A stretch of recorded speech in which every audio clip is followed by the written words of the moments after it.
Hi ಗೆಳೆಯರೇ, 144 ವರ್ಷಗಳ ಬಳಿಕ ಉತ್ತರ ಪ್ರದೇಶದ ಪ್ರಯಾಗ್ರಾಜ್ನಲ್ಲಿ ಮಹಾಕುಂಭಮೇಳ ನಡೀತಾ ಇದೆ. ಇದು ತಮ್ಮೆಲ್ಲರಿಗೂ ಗೊತ್ತಿರುವಂತಹ ಸಂಗತಿ. ಮಹಾಕುಂಭಮೇಳದ ಸಂದರ್ಭದಲ್ಲಿ ಸಂಗಮದಲ್ಲಿ ಉಂಟಾದ ಕಾಲ್ತುಳಿತದಿಂದ 10 ಜನ ಸಾವನ್ನಪ್ಪಿರುವಂತಹ ಶಂಕೆ ವ್ಯಕ್ತವಾಗಿದೆ. ಇನ್ನು ಇಂತಹ ದುರ್ಘಟನೆಯ ಬಗ್ಗೆ ಅಘೋರಿಯೊಬ್ಬರು ಮೊದಲೇ ಭವಿಷ್ಯ ಕೂಡ ನುಡಿದಿದ್ರು ಅನ್ನೋದು ಇಲ್ಲಿ ಗಮನಿಸಬೇಕಾದಂತಹ ಸಂಗತಿಯಾಗಿದೆ. ಇದೀಗ ಅವರ ಭವಿಷ್ಯ ನಿಜವಾಗುತ್ತಲೇ ಬಾಬಾ ಕುರಿತಾದ ಚರ್ಚೆಗಳು ಕೂಡ ಹೆಚ್ಚಾಗ್ತಿವೆ. ಹಾಗಾದ್ರೆ ಆ ಭವಿಷ್ಯ ನುಡಿದಂತಹ ಅಘೋರಿ ಬಾಬಾ ಯಾರು? ಅವರು ಏನಂತ ಭವಿಷ್ಯ ನುಡಿದಿದ್ರು? ಈ ಎಲ್ಲ ಕುತೂಹಲಕಾರಿ ವಿಷಯಗಳನ್ನ ಇಂದಿನ ವಿಡಿಯೋದಲ್ಲಿ ನಾನು ನಿಮಗೆ ತಿಳಿಸ್ತೀನಿ. ಸ್ನೇಹಿತರೆ, ಮಹಾಕುಂಭಮೇಳ ಉತ್ತರ ಪ್ರದೇಶದ ಪ್ರಯಾಗ್ರಾಜ್ನ ತ್ರಿವೇಣಿ ಸಂಗಮದಲ್ಲಿ ನಡೀತಾ ಇದೆ. ಶಿವರಾತ್ರಿಯವರೆಗೂ ನಡೆಯುವ ಈ ಮಹಾಕುಂಭಮೇಳ ಆಧ್ಯಾತ್ಮಿಕ ಮಹತ್ವವನ್ನು ಹೊಂದಿದೆ. ಇಲ್ಲಿ ಸಾಕಷ್ಟು ಸಂತರು, ಋಷಿಗಳು, ಅಘೋರಿಗಳು, ನಾಗಾ ಸಾಧುಗಳು ಬಂದಿದ್ದಾರೆ. ಹೀಗೆ ಪವಿತ್ರ ಸ್ಥಳಕ್ಕೆ ಬಂದ ಅಘೋರಿ ಬಾಬಾ ಒಬ್ರು, ಅಂದ್ರೆ ಇವರು ಕಾಲಪುರುಷ ಕೂಡ ಹೌದು. ಮುಖದ ಮೇಲೆ ಕೆಂಪು ಬಣ್ಣವನ್ನ ಹಚ್ಚಿಕೊಟ್ಟಿದ್ರು. ಅವರ ದೇಹದ ಮೇಲೆ ಬೂದಿಯನ್ನ, ಕೈಯಲ್ಲಿ ಮಾನವನ ತಲೆ ಬುರುಡೆಯನ್ನ ಹಿಡಿದಿದ್ರು. ಅವರು ಹಿಮಾಲಯದ ಶಿಖರಗಳ ಮೇಲೆ ಧ್ಯಾನ ಮಾಡಿದ್ದಾರೆ ಎಂದು ಹೇಳಲಾಗ್ತಿತ್ತು.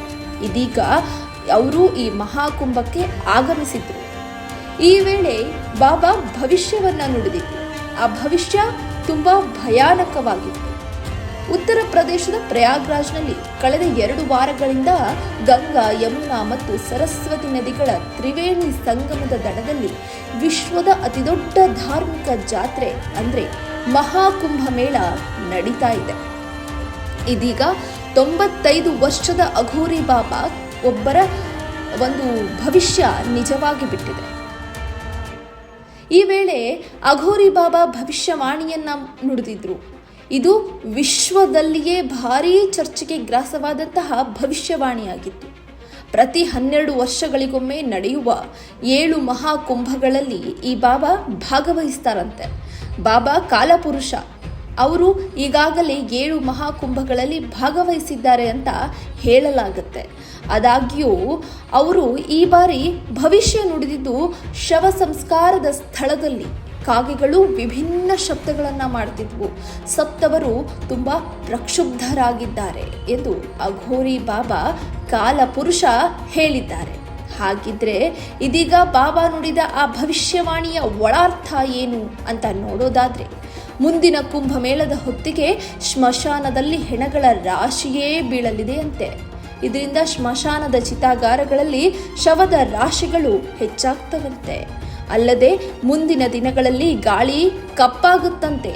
ಅಷ್ಟೇ ಅಲ್ಲ, ಬೆಳ್ಳಗಿರುವ ಆಕಾಶ ಕಪ್ಪಾಗಲಿದೆ. ಪಾಪಗಳನ್ನು ತಡೆದು ಹಾಕುವ, ತನ್ನನ್ನು ನಂಬಿ ಬಂದ ಭಕ್ತರಿಗೆ ದಯೆ ತೋರುವ ಗಂಗೆ ಕಣ್ಣೀರು ಹಾಕ್ತಾಳೆ ಅಂತ ಈ ಅಘೋರಿ ಬಾಬಾ ಭವಿಷ್ಯವನ್ನ ನುಡಿದಿದ್ರು.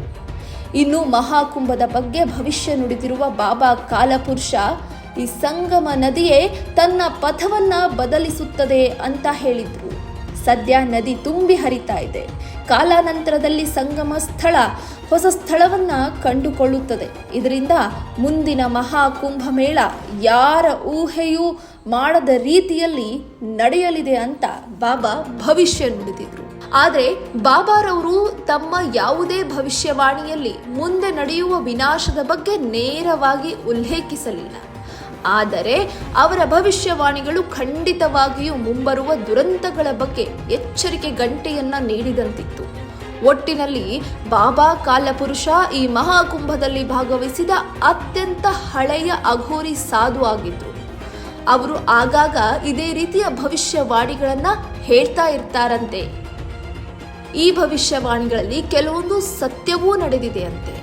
ಹಾಗಾಗಿ ಅವರ ಭವಿಷ್ಯವಾಣಿ ಎಲ್ಲೆಡೆ ಚರ್ಚೆಗೆ ಗ್ರಾಸವಾಗಿದೆ ಅಂತ ಹೇಳಬಹುದು. ಹಾಗಿದ್ರೆ ಸ್ನೇಹಿತರೆ, ಇದೇ ತರಹದ ಜೀವನಕ್ಕೆ ಮಾರ್ಗಸೂಚಿಯಾಗುವ ವಿಡಿಯೋಗಳಿಗಾಗಿ ನಮ್ಮ ಚಾನಲನ್ನು ಸಬ್ಸ್ಕ್ರೈಬ್ ಮಾಡಿಕೊಳ್ಳಿ. ಮುಂದಿನ ವಿಡಿಯೋದ ಅಪ್ಡೇಟ್ ಪಡೆಯಲು ಪಕ್ಕದಲ್ಲಿರುವಂತಹ ಬೆಲ್ ಐಕಾನ್ ಮೇಲೆ ಕ್ಲಿಕ್ ಮಾಡಿ. ನೋಟಿಫಿಕೇಶನ್ ಕೂಡ ನಿಮಗೆ ಬರುತ್ತೆ. ನಮಸ್ಕಾರ.